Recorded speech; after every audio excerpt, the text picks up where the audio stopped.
Live from the Washington, D.C. area, it's the Inside Scoop, Emerald Planet. All the ecology news that our viewers want to know. Now, here's your host, Executive Director of the Emerald Planet, Dr. Sam Lee Hancock. Hello and welcome to the Emerald Planet as we come to you from Washington, D.C. in the United States, looking around the globe in 144 different nations, looking for the 1,000 best practices, the technologies, the services, and the products that are making a difference as we move through the 21st century. And as many of you know, that we'll be adding about 2 billion new souls to the planet by 2050. And many people are saying we can't take care of the 7 billion plus that we have right now. So how are we going to provide the food, the fuel, and the fiber that's going to be needed by all these new people on the planet when we're actually not increasing the amount of water that's available and some of the other natural resources that we're using? We're having a program that's going to be talking about how we're actually assessing the mineral resources as well as all the other natural resources for, again, the food, the fuel, and the fiber as we move forward, how to monitor that and determine exactly what is going to be the very best way to take care of these resources, and at the same time, like we talked about recently on Iceland, to actually increase the fishing stocks and the others that we have.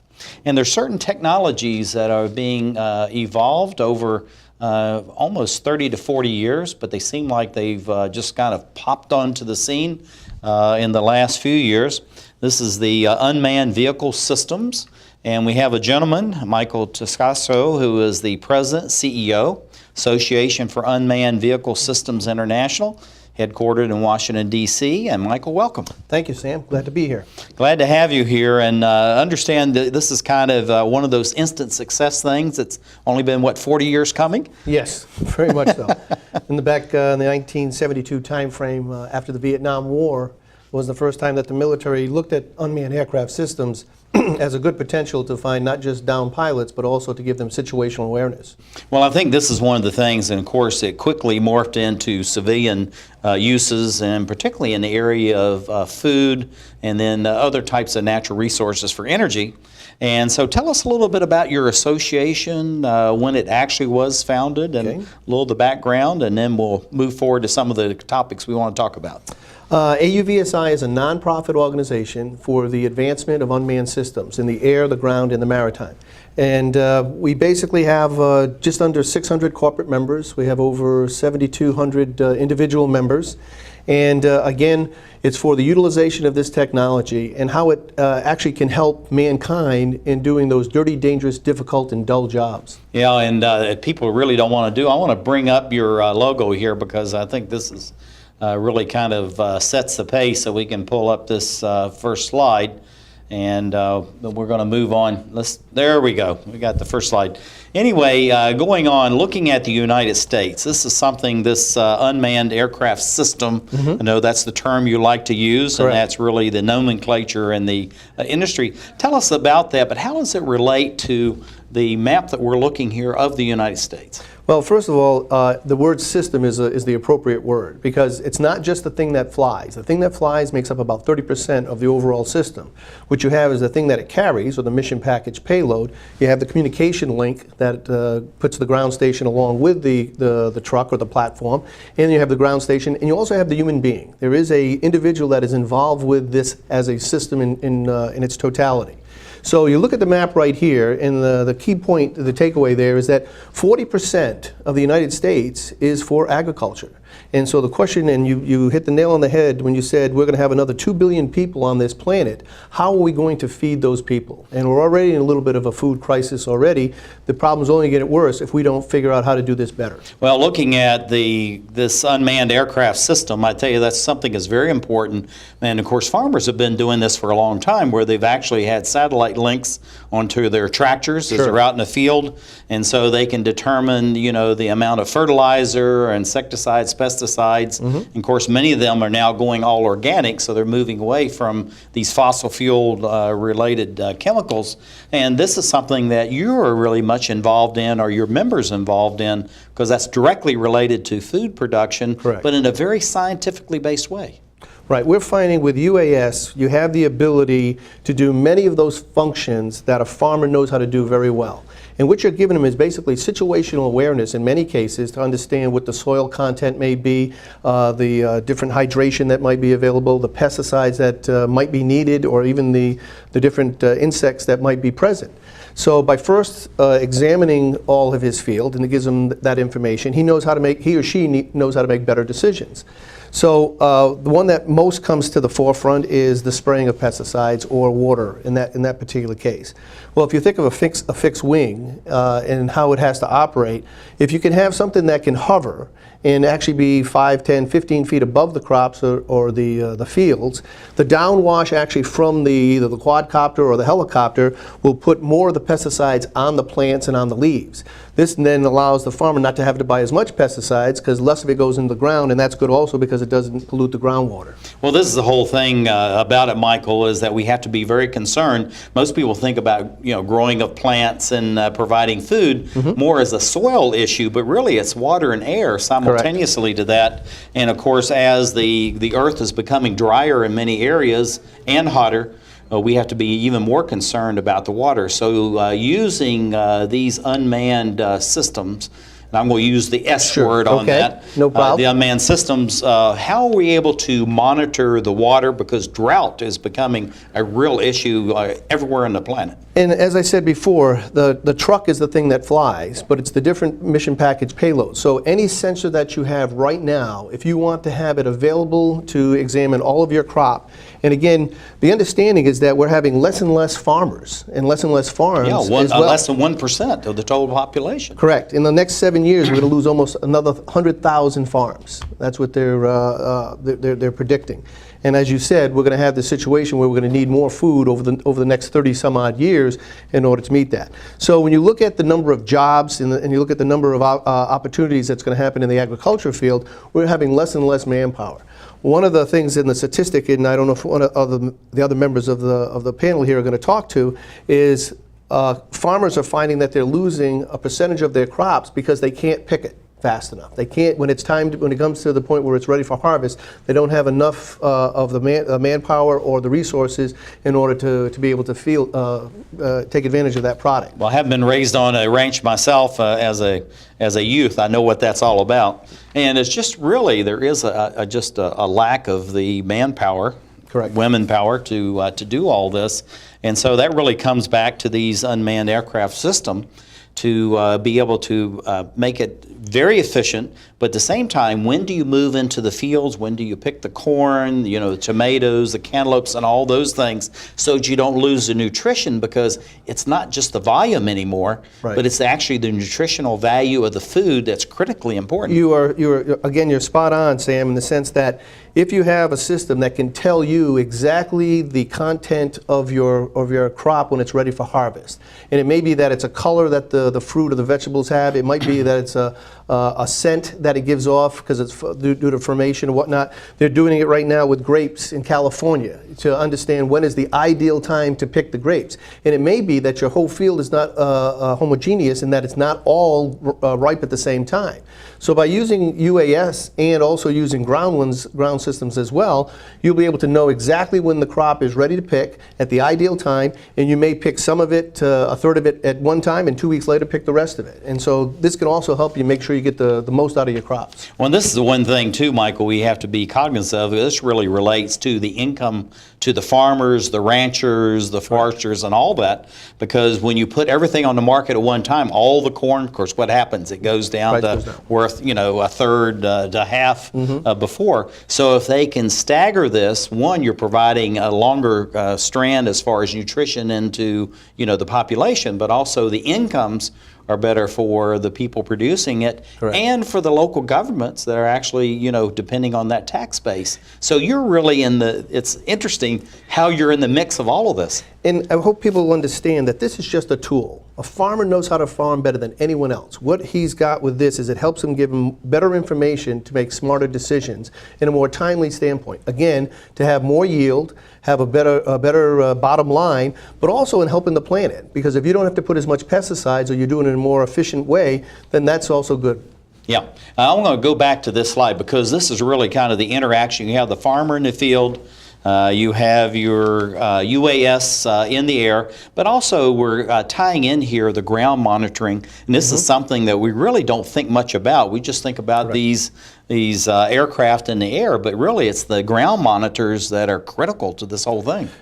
Very much so. And again, even the estimates of yield are key and critical to farmers to understand, just as you said, crop products, cost factors that go into it, the different fertilizers, different funguses that may be growing and whatnot. If you can identify those early on and understand where they are, you can just have to spray those particular spots as opposed to spraying the whole field. So again, it gives situational awareness to the farmer so he does what he does best in a much more effective and efficient way. Well, looking at this system that we have here, I'm not sure exactly the function of this. It could be monitoring and also being spot, but I know one of the things, and you know, we'd have several hundred acres of corn and hay, but there's always areas where you couldn't get things to grow. You have to go back and you have to replant and address those areas. Maybe it was too wet or too dry. And so it looks like this is a excellent type of system, so you know exactly what's going on, and it's almost inch by inch. It is amazing the accuracy that you can get, and as you can see, it's not a huge system. It's a small system that you can effectively have multiple ones of these flying. You can have tens to 20s to hundreds of them flying all at the same time. They communicate with each other, and again, the bottom line to this is going to be the yield and doing it in a much more effective and efficient way. We're going to go from these fields right quick. We're almost running out of time, but all these rooftops that are coming on, green roofs and actually growing the plants and even fruits and vegetables, 18, 30 stories above the ground. How does your systems relate to that? Well, in Japan, they've been operating with UAS for over 20 years now. They have over 10,000 UAS operators. And a lot of Japan's terrain is very irregular. So if you have irregular terrain where you're not going to be able to do the standard ways of planting and harvesting and whatnot, this is where UAS come in handy, because now you can do that irregular aspects of even spraying, monitoring, and all the other factors that go along with it. Well, Michael, we're going to go out on this. We've run out of time, but we have the, looks like a wheat field here, and we have one of your UAS in the air. And of course, this whole thing is to actually monitor when it's the best time to actually go in and harvest the crop and get it out to market. But Michael Toscano, President, CEO, Association for Unmanned Vehicle Systems International. Thank you for being with us on the Emerald Planet. And we're going to be back shortly, but thank you for being with us as we look around the globe to create the Emerald Planet.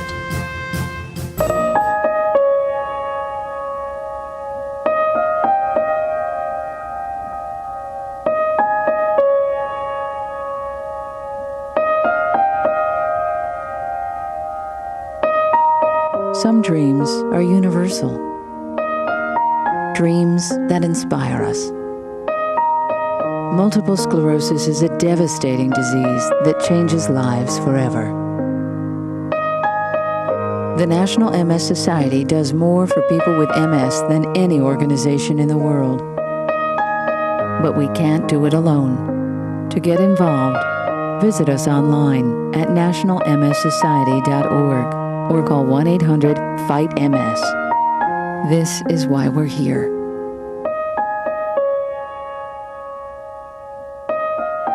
Because nobody dreams of having multiple sclerosis. What's wrong with this picture? Half of young Americans can't locate economic powers like Japan and India. 20% can't even find the Pacific Ocean. Without geography, our children aren't ready for the world. Geography is everywhere. It's incredible creatures, rhythm, fashion, flavor. It's economics and politics. It's change. Understanding connections between people and places is critical in the 21st century. That's why we created mywonderfulworld.org. Go there now for your free parent and teacher action kits and give our kids the power of global knowledge. Because kids who understand our world today can succeed in it tomorrow.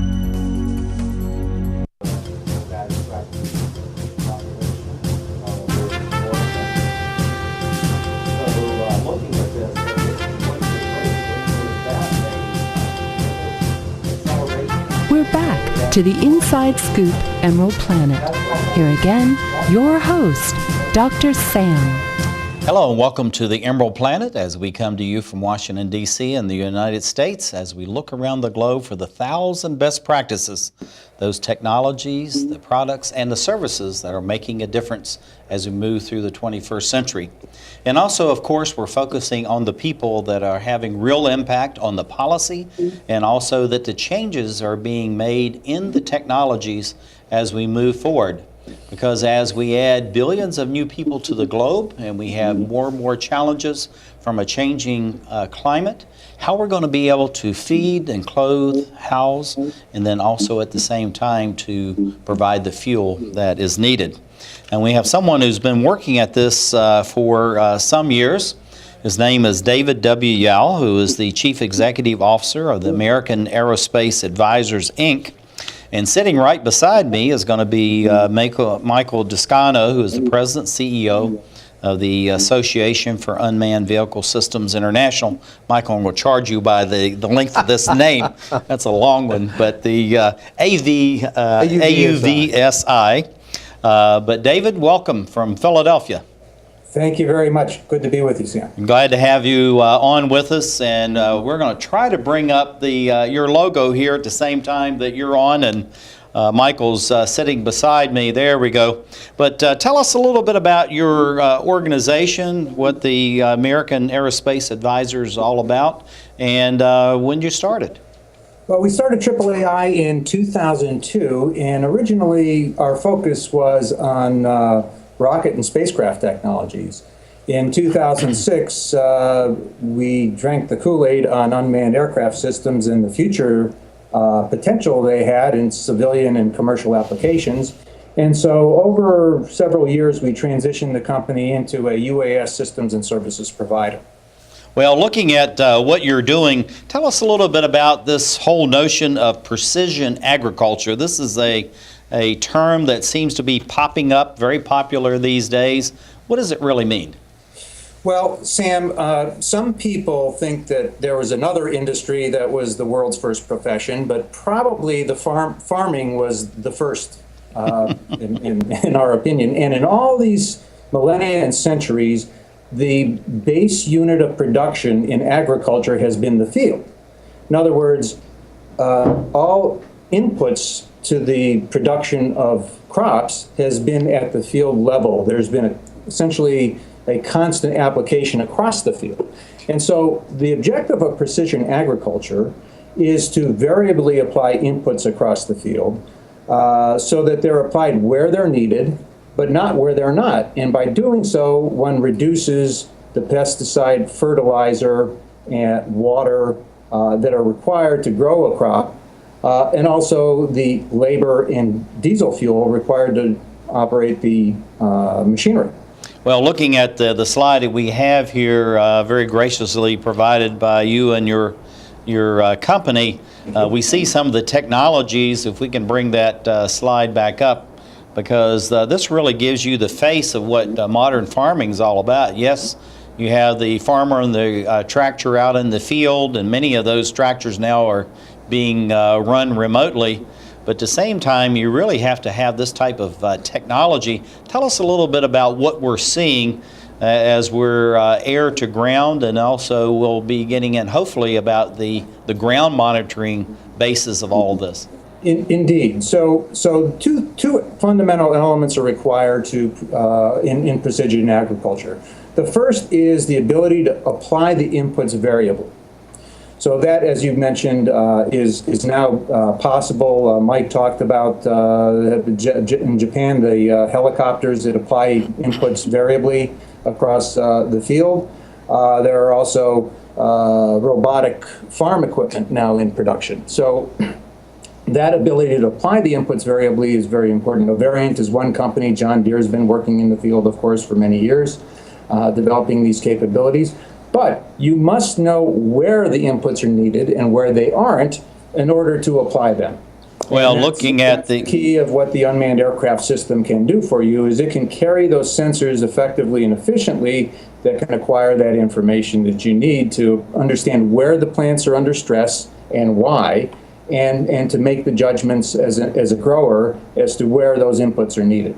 Well, the whole thing about it, too, is that many people keep talking about, you know, past industries, the agricultural revolution, the industrial revolution, the information revolution, which is where we are now. But actually, it's a blend of all of these now. And if you look at farming, even your manufacturing, is that it's really the leading edge of what's going on as far as technology is concerned. Well, I think, Sam, that the use of unmanned aircraft systems to acquire this remote sensed imagery to help apply these inputs variably really addresses the fundamental point you started the show with, and that is, how are we going to feed 2 billion more people? If we can cut the inputs required to the field by 50%, that means the inputs that are available to apply can be applied to twice as much land area. And therefore, perhaps there's a potential to grow more food with the same amount of inputs. Well, the whole thing about that, David, really what we're doing is we're probably going to end up being able to grow more agricultural product, again, the food, the fuel, and the fiber, with far less land and the inputs. Yeah, very possible. That's what we're hoping for. Now, looking at this chart, normally we just have this all going in the background, and you and I just chat very pleasantly about all these critical issues. But how does this relate to exactly what you're doing with the technologies, and why is this important to the farmers and ranchers and any others that are involved in agricultural production? So what we're showing here is the sunlight impinging on the leaves of a plant. And it turns out that healthy plants reflect that sunlight differently than plants that are not healthy, because the chlorophyll content of the leaves affects the reflection and emissions from the leaf surfaces. And therefore, by looking at the plant surface, the leaves, in certain bands of the spectrum, in the green band and in the near-infrared band in particular, where chlorophyll reflects differently, you can actually map the variability of the chlorophyll content of the leaves across a field using these multispectral cameras. And by doing so, you can make judgments as to where the plants are under stress and where they're not, and thereby understand where inputs are needed. Well, I tell you, this really goes to this whole theme of precision agriculture, and then carry over into forestry, the fisheries, and even your large-scale truck farms. But Michael's sitting here being very patient, and so we're going to put him to work and let him ask the next question. Won't be that tough, but anyway, Michael? What are the barriers for the wide use of unmanned aircraft systems that you see right now for agriculture?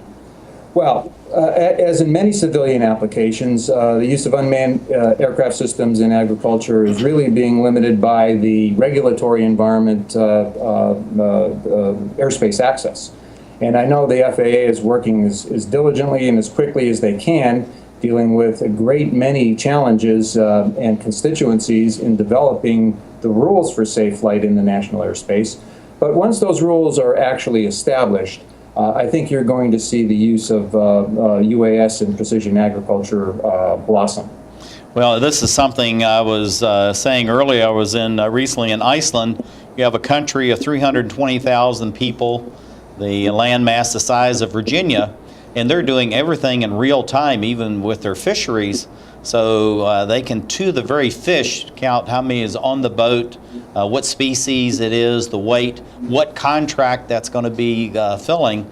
It's just amazing the precision of all this. But looking at these, I'm going back and forth between these two images here that have been made from this aerial equipment. How is this actually generating information for the farmers? If we can bring up these slides, and I'll just go back and forth between these two. Well, in this case, this is a colorized, normalized difference vegetation index of grapes in Napa Valley, imagery we acquired several years ago. And what you're looking at is in these pockets of grapes. For example, there's a road running diagonally from the top left to the bottom right, and just below that road you can see a couple of yellowish, red, green areas. Those are vineyards. And the colorization of this image indicates where the plants are healthy and where the chlorophyll content of the leaves is lower, and thereby there's an implication that the plant is under stress. And the grower can use this to understand where the inputs are required. Well, and this is shows one of these unmanned precision aircraft that's going out and doing the monitoring. This particular aircraft, what would be actually on the ground, or would there be anything on or in the ground? So it's actually reporting up to the aircraft and then back into headquarters? Or is this something that the aircraft itself can do all the monitoring from this height? Well, as Mike pointed out earlier, these are not autonomous vehicles, yes, but there is a person responsible for and actually operating the aircraft on the ground. He may be in front of a computer screen and just moving a mouse around to tell the aircraft where to go, or just keeping an eye on the health and safety of the aircraft system. But these are operated by human beings just like a manned aircraft is. It's just that the pilot is on the ground, not in the airplane. In the case of precision agriculture, there's no need for real-time telemetry of the imagery to the ground and instantaneous processing of that imagery. And so typically, because of the high resolution we're obtaining with this imagery, we tend to store the imagery on board the aircraft and then process it after. Generally speaking, in our experience, growers are looking for the data quickly, but not instantly. And so if we can turn around the data product in a day or so, they're perfectly pleased. Now, looking at like this imaging here, what is the turnaround time to the farmer to make it more beneficial to them as far as how to put the food or inputs, and Right. at the same time to be able to know when to harvest? Well, it's highly dependent on the crop, and it is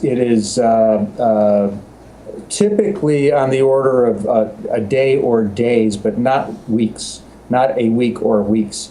So generally speaking, the growers are interested in the data before they apply their next input. So for example, cotton has 7 prior to its harvest. David, we're going to lose you because we're going into the credits. Thank you for being with us. Absolutely fantastic to have you join us all the way from Philadelphia. And thank you for being with us as we look around the globe to create the Emerald Planet.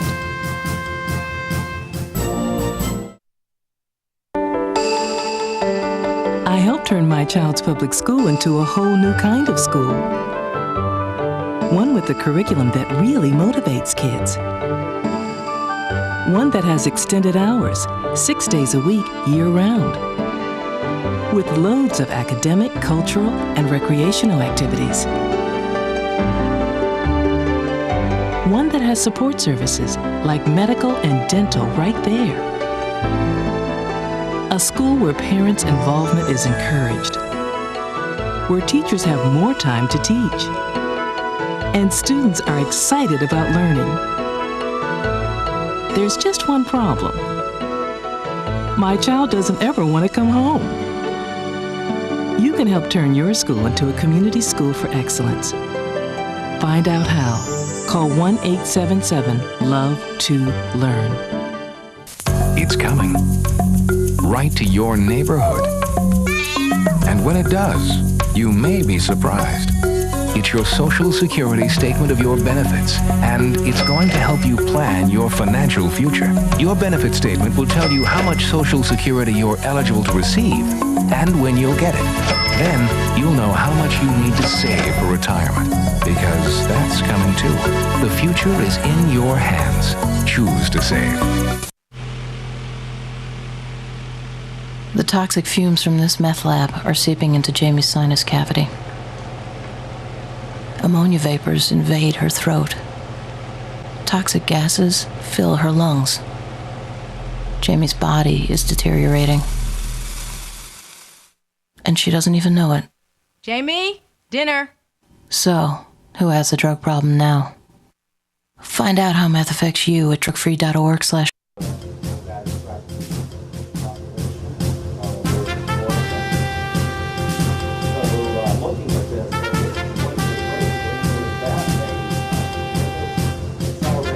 We're back to the Inside Scoop Emerald Planet. Here again, your host, Dr. Sam. Welcome to the Emerald Planet as we come to you from Washington, D.C. in the United States. I'm Dr. Sam Hancock, the President, Executive Director of the Emerald Planet and the Emerald Planet TV. We're looking around the globe in 144 different nations, looking for those best practices that are actually making a difference as we move through the 21st century. We're going to be able to feed and provide the clothing and the fuel to 2 billion new people. And I'm saying that as a statement, not just as a question, because many people question whether we can actually accommodate these new people that come into the planet by 2050. But regardless, they're going to be here. So we have to figure out how to do that. And we have some experts that are actually working with us to figure that all out. And we have a gentleman that's going to be joining us, Richard Holloman, who is the Director of Operations for ElleVision, and he's coming in by Skype from down in Athens, Georgia. And then sitting right beside me is Michael Toscano, who is the President, CEO of the Association for Unmanned Vehicle Systems International. It's a very long name, but that's okay. And we love having Michael with us. And Richard, are you here with us by Skype now?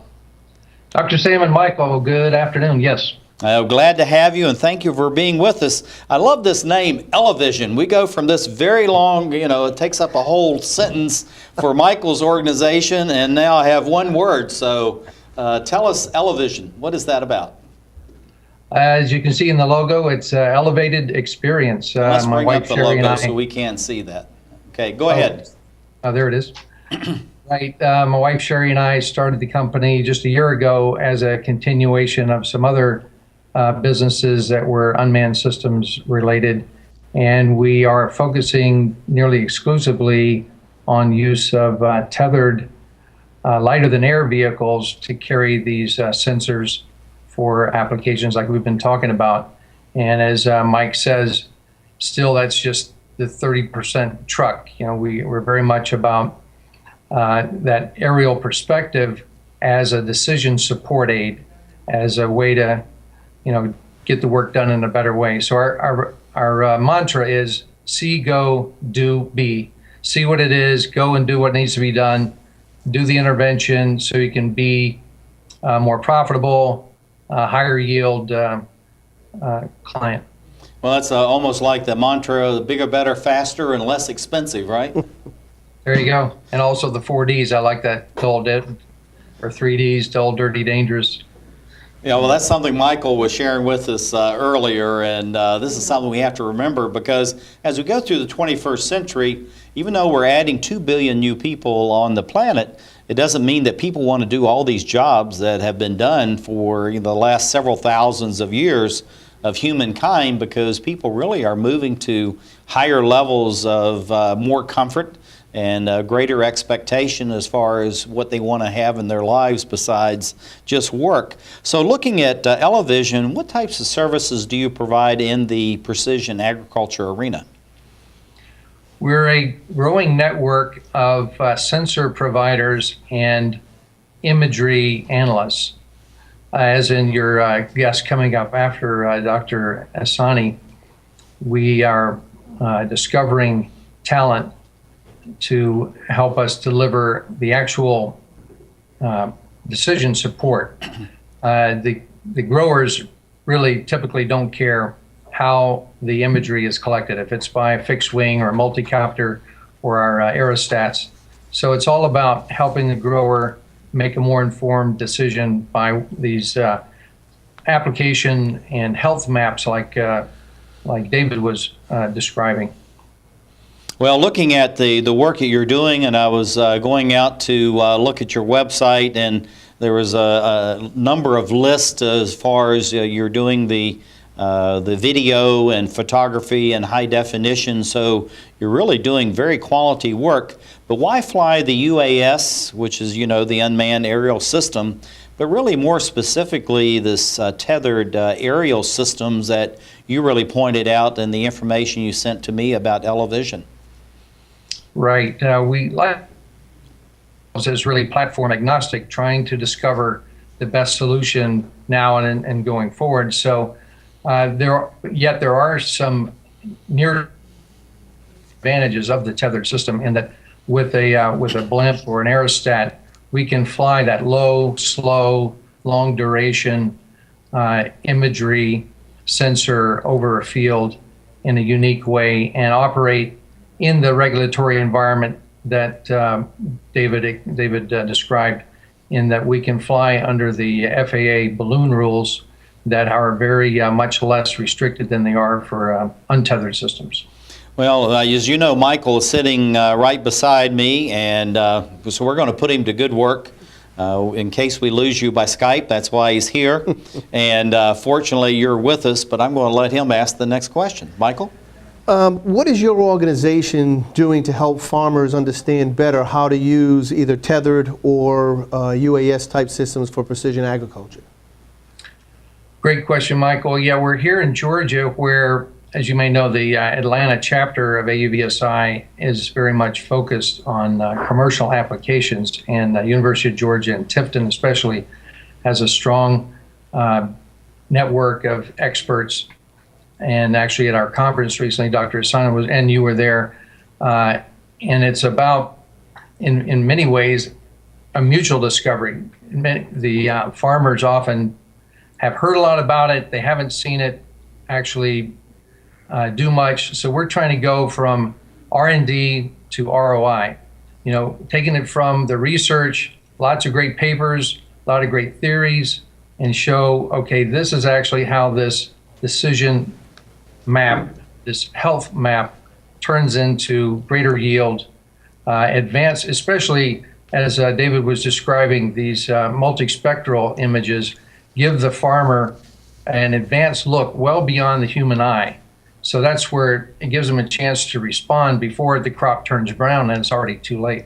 Well, I want to put in here, we're talking about David W. Yoel, who is the Chief Executive Officer for the American Aerospace Advisors, Inc. We'll give him another plug. You're talking about David, and some people may be tuning in and they have no idea who David is, so we wanted to make sure we have that. But what are some of the challenges that the UAS and even the tethered vehicles are facing, and how is ElleVision helping to solve some of those issues? Well, the combination, the technical side are the things we're focusing on, yet it's a lot still about discovery and about turning it into from theory to practice. And really the sensors are already way ahead of the platform. So there are sensors ready that actually are coming to us. They've had customers, large chemical companies, for example, going to the sensor makers saying, we want to fly your sensor. And then the sensor guys are saying, well, we can't really you can't really fly them legally on an unmanned system, but here's the ElleVision guys, they can do tethered. And so that's some of our early work right now, is on some of these research projects that involve a small area that a tethered system can accommodate right now.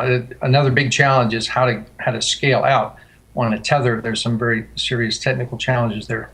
Richard, we don't get into any politics on the Emerald Planet TV, but as a best practice, what do you see as far as maybe some of the policy issues that need to be addressed now so that we can progress with the technology. As you know, sometimes the technology is 15 to 20 years ahead of how society will actually accept that technology, and the political organization allows for it. What do you think that we need to be doing that will allow this to move forward at a much rapid rate than maybe even doing at this time? Sure. I thought some of Michael's insights about the DoD role in manned aviation. I'm a retired Air Force pilot. I love airplanes and such. And I spent some time at FAA on ADSB and such. And I think in general, they're forward-leaning folks wanting to do their job, to due diligence, protect our interests in the airspace. So I think agriculture offers an opportunity for them to give a lot of yeses. You know, there's been a lot of responding to constituents having to say no here, no there, stop that, stop this. And ag often gives some opportunity to say, yeah, this will work here. It's very safe and it's very responsible. Great things for the environment, for our country, and on and on. Well, the whole thing about having sustainable nutrition really is becoming a national security issue, not so much right now in the United States, but in many countries, food security is really the #1 national security. But we're not far from that, because with the droughts, the increase as far as wildfires, the tornadoes, hurricanes, you know, the whole system is really being disrupted, and more funds are going in to repair and replace than actually to renewal and move forward for the future. Excellent. Those kind of situations very seldom involve a lot of the issues that are become politicized, like privacy and such. Well, looking at what you're doing, we're about running out of time. What kind of technologies are you using right now? It may be somewhat unique to ElleVision that you feel like is really propelling for the next 5 or 10, 15 years this whole movement forward in precision agriculture. And we have about 1 minute. Right. Sounds like we're breaking up a bit here, but yeah, our passion right now is to move beyond strictly sensing to close the gap between sensing and applying, so that we can use our tethered system to actually spray as well, near real time. So you've got, there are some ground systems that do that right now, like the Green Seeker, and we want to be the Green Seeker of the air, to be able to sense or immediately a pest or a disease and be able to spray right on the spot. Well, you still have 30 seconds. What would you like to leave with our domestic and international viewers about what you see for the future of ElleVision over the next 10, 15 years? Great. We see ourselves as very collaborative. There's a huge market. There's plenty of market for all of us. So I'm looking for colleagues in all the spectrum, the platforms, the payloads, the imagery analysis, the crop consultants, experts. We need us all. One company can't do it all, and we can be magnifying our mutual benefits by working together. Well, Richard Holloman, thank you for being with us, Director of Operations, ElleVision. And thank you for being with us as we bring this very important information about these unmanned aerial system, and also with the tethered systems, looking at precision agriculture as we look to feed 2 billion new people by 2050 as we create the Emerald Planet.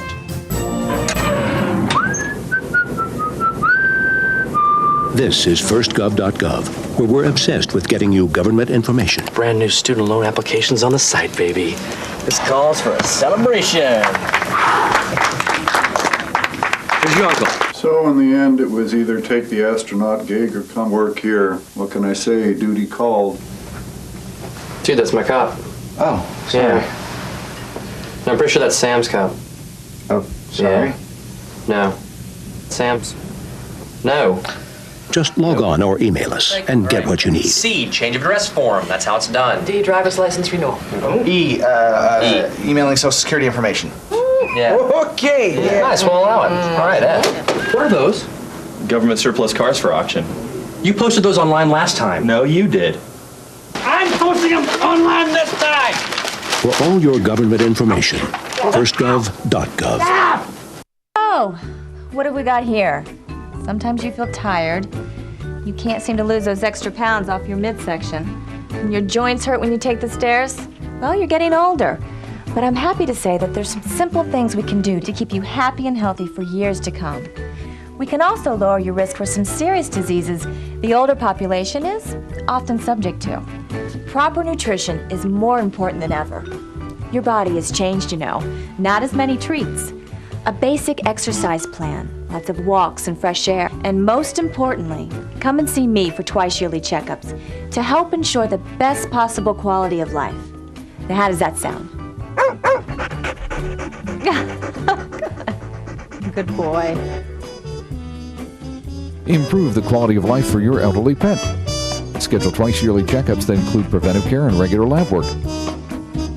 A message from the veterinary members of the American Animal Hospital Association.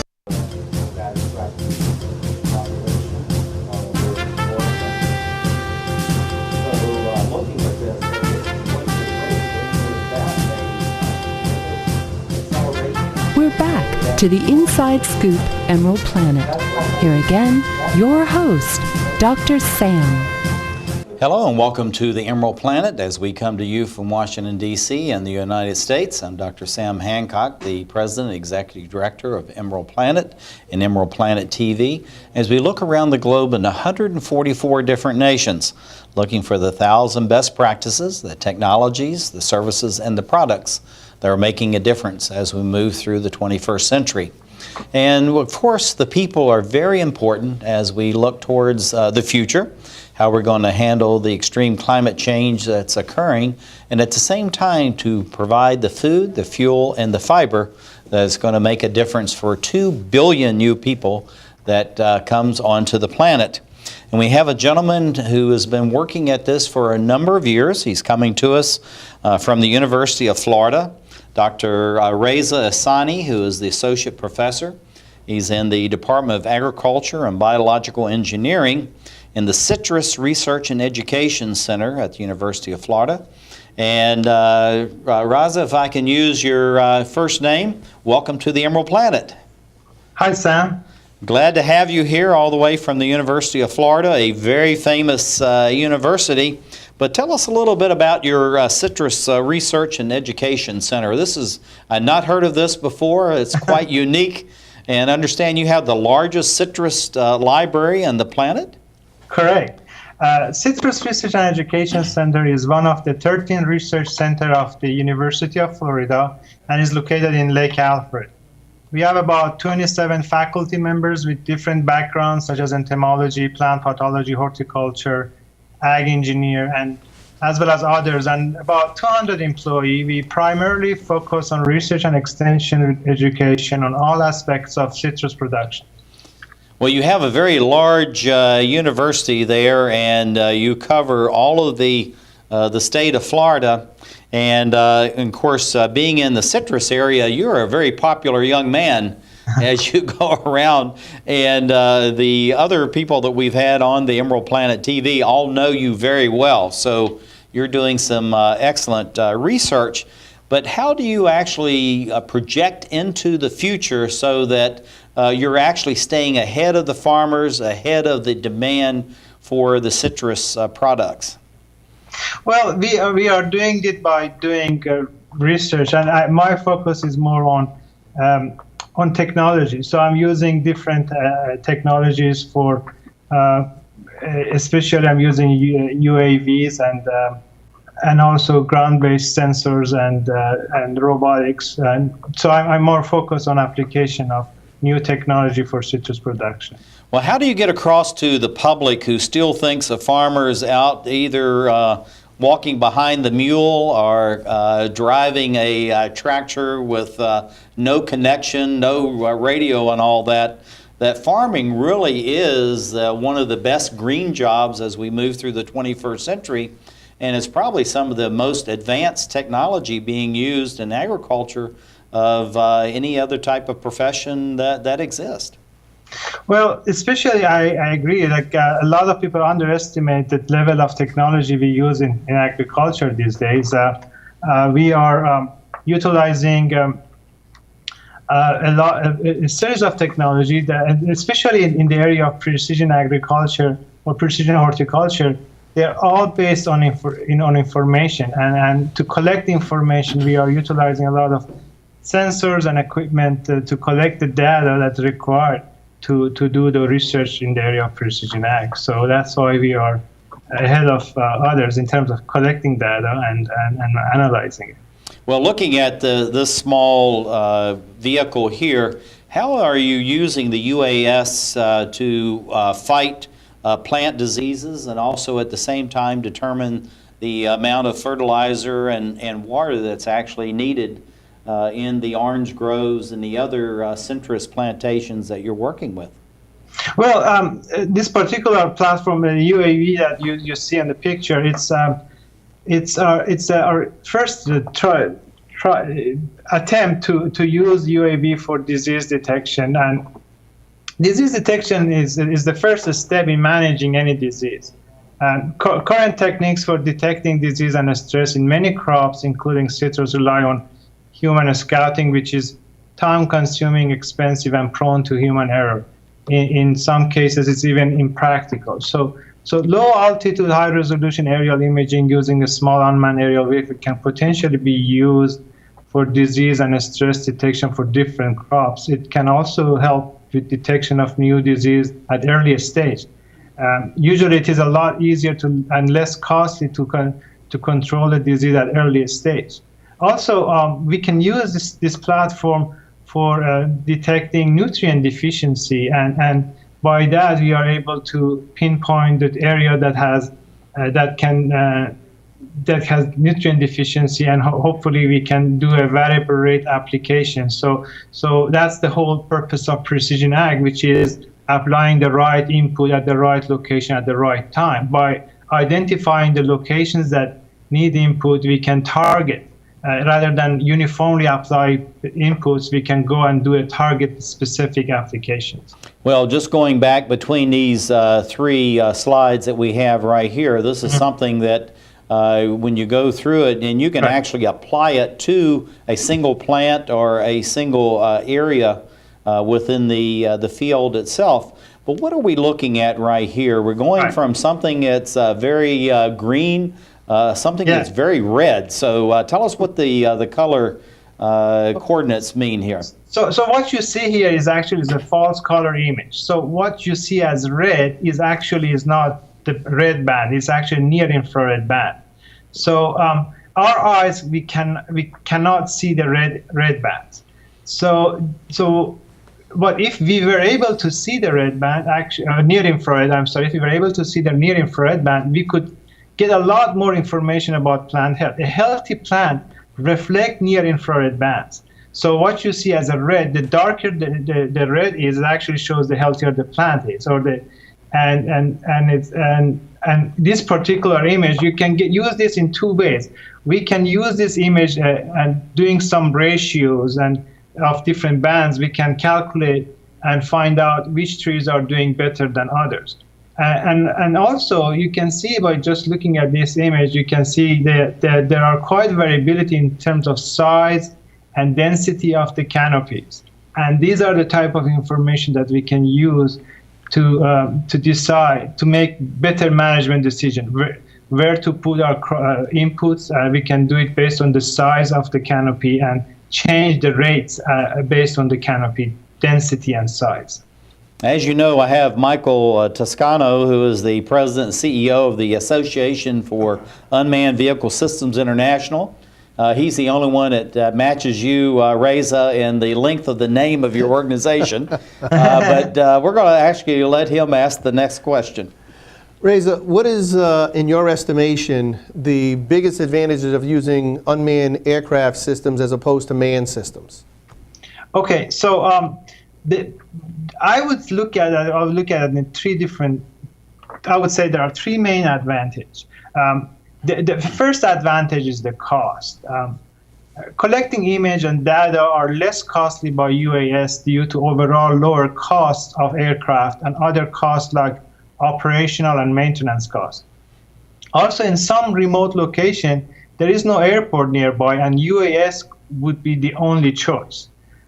The second advantage I like to call is timeliness.